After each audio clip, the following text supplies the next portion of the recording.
Le journal des journaux, la revue du web.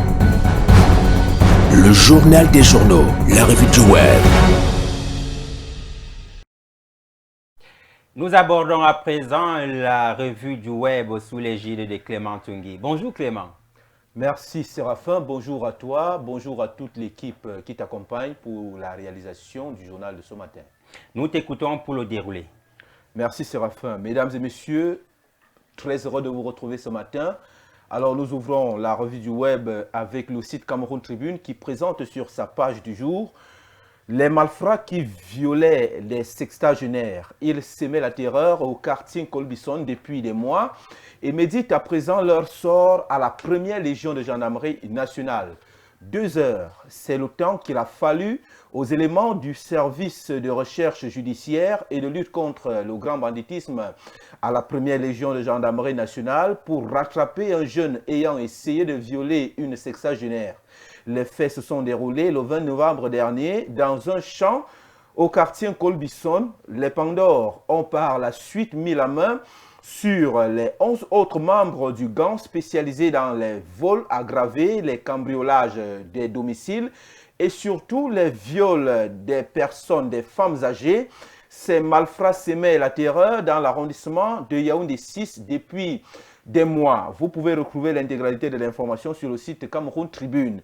Le site Cameroun Actuel, quant à lui, parle d'un repas familial fatal à Douala. 2 enfants et un voisin meurent. Une enquête a été ouverte.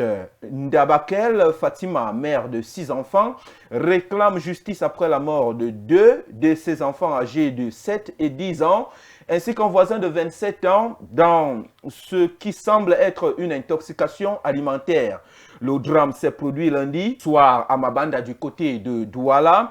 Le dernier fils survivant de Fatima a miraculeusement survécu après avoir consommé du riz et un ragoût préparé à la maison. Ces 2 autres fils sont décédés peu après avoir mangé le même repas. Accablé de chagrin, Fatima a raconté les événements bouleversants.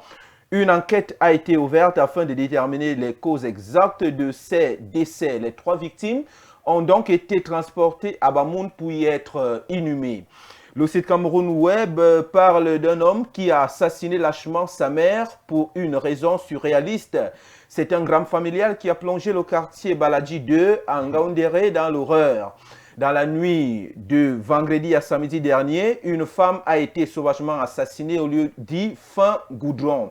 Selon les éléments dévoilés par l'enquête de la brigade des recherches de la gendarmerie, le principal suspect étant son propre fils, le nommé Abdou, âgé de 27 ans, interpellé après 2 jours de traque. Le jeune homme a confessé son crime, ses aveux corroborés par la reconstitution des faits dirigée hier matin par le procureur de la République, Louis Omba Mendouga, retraçant clairement l'enchaînement glaçant. Le même site Cameroun Web revient sur les résultats du concours de la police 2024.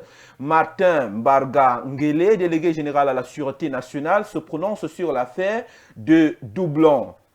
L'affaire de supposés doublons parmi les admis au concours des gardiens de la paix de la session 2024 fait grand bruit au sein de l'opinion publique camerounaise depuis le 16 décembre, date de la publication des résultats. Cette polémique a poussé la Direction générale à la Sûreté nationale à faire une sortie officielle.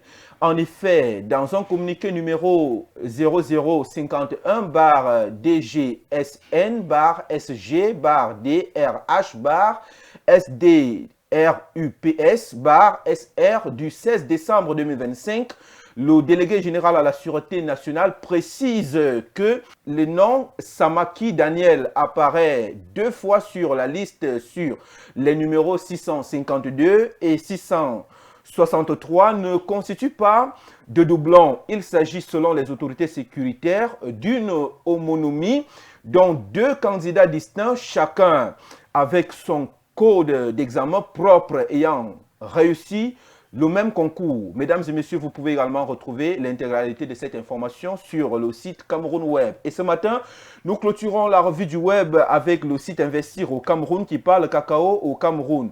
Le kilogramme de fèves de cacao gagne 300 à 400 francs CFA à l'espace de 3 semaines. Le 16 décembre 2025, le kilogramme de fèves de cacao au port de Douala se négociait entre 2400 francs et 2600 francs CFA. Selon les données du système d'information des filières dispositifs d'alerte sur les prix pilotés par l'Office national du cacao et du café, cette fourchette marque une hausse de 300 à 400 francs CFA en l'espace de 3 semaines par rapport aux 2000 francs à 2300 francs CFA le kilogramme observé sur la même place portuaire le 25 novembre 2025. Les pouvoirs publics camerounais tablent en effet sur les prix moyens aux producteurs compris entre 3200 francs CFA et 5400 francs CFA le kilogramme durant la campagne cacaoyère 2025-2026.